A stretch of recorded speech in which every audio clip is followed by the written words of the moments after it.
and I tried to reduce it into something that I thought would be useful from the media, and not only in the sense that it might be hopefully newsworthy, but would also perhaps provide content for some time to come, both in terms of possibly follow-up stories, and also to provide a basis that going forward, that I will be able to interact with the media by saying, I've now given you kind of my side of the story, and I'm going to leave you all with a document that you can take away with you that will cover. So during the course of the morning, if I quote from a document, I'm going to leave you with a copy of all the quotes and some record of it, which I think Shelley will give you at the end of the day. So I might reduce your need to take notes from that point of view. In trying to decide how to really kind of go about it, once I really made the decision to have a media conference, I really had to try and decide what I thought I was going to include in terms of the content.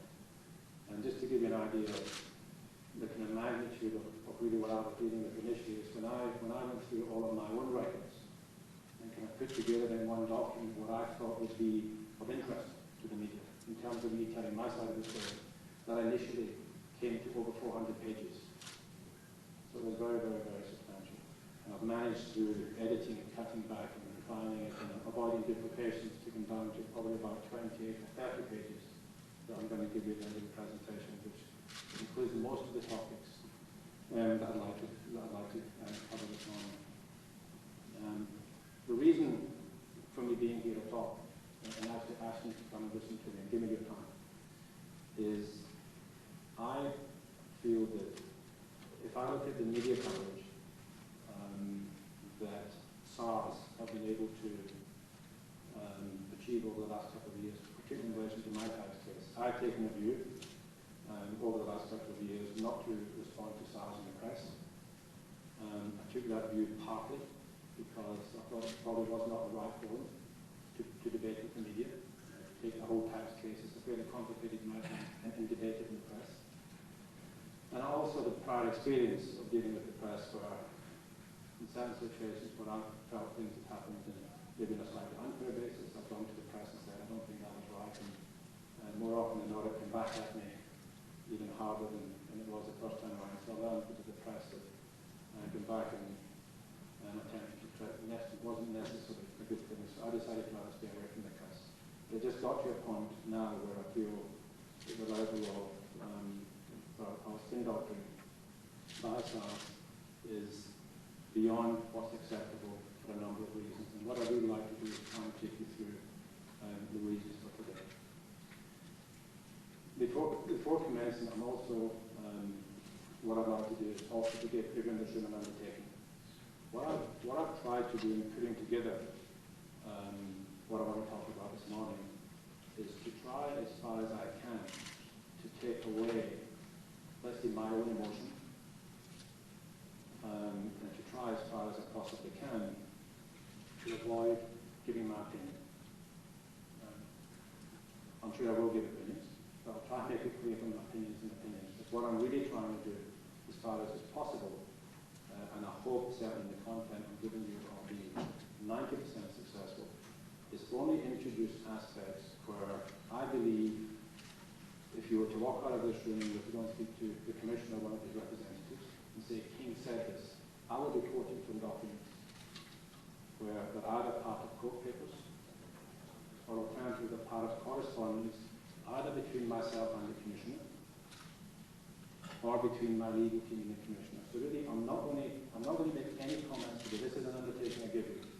I'm not going to make any comments at all today other than referring to actual documents. There won't be opinions, there will be actual communication between myself and the commissioner. I think that the commissioner would argue that some of the correspondence I may discuss would be confidential in nature between himself and myself. I think that's not the case. We're not looking at legally privileged issues, but I think the commissioner may be uncomfortable with some of the things that I'm going to say I go on the record, because what I'm really trying to do is to try and give you some indication this morning of the difference between what's happening with myself and the commissioner behind the scenes First is the parallel position the Commissioner takes before the meeting, before the press. And to give you some indication that despite what comes across in the press, that the way I'm actually being treated behind the scenes is in fact very, very different. In fact, it's sometimes quite astounding for me to be engaged in some negotiations, say with SARS, and then find the next day that I read about me in the press in a manner that's completely inconsistent with the actual negotiations that SARS are having with me. And to give you the final indication of the scale of the situation, I'm not sure if anyone in this room is aware of the extent to which we've incurred legal fees in this matter. During June, for the first time, an executive committee member of SARS came to visit me with the latest attempt to settle the matter. In the course of that discussion, I was advised for the first time of SARS legal costs today in fighting my matter. And when I say SARS legal costs, it's SARS legal costs in total. Because for those of you who are not aware, SARS are also funding the prosecution. So that the whole criminal case is being run by SARS. It's not being run by the NPA. And the figure that was given to me in June was that SARS had spent £245 million at that point in time on legal fees. If you add to that I've spent over £150 million in legal fees, you're looking at £400 million worth of legal fees.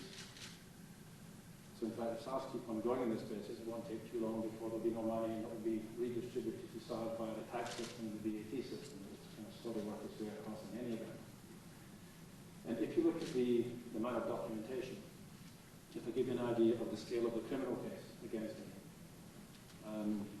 the record for any criminal case in South Africa up to this point in time in terms of the number of individual documents put before the court was the Delmas treason trial. And I don't remember the exact figure, but it was less than 200,000 individual pieces of paper were put before the court. My situation is already over 300,000. I mean, it is absolutely massive if you look at the extent of the size of the criminal trials against me as well.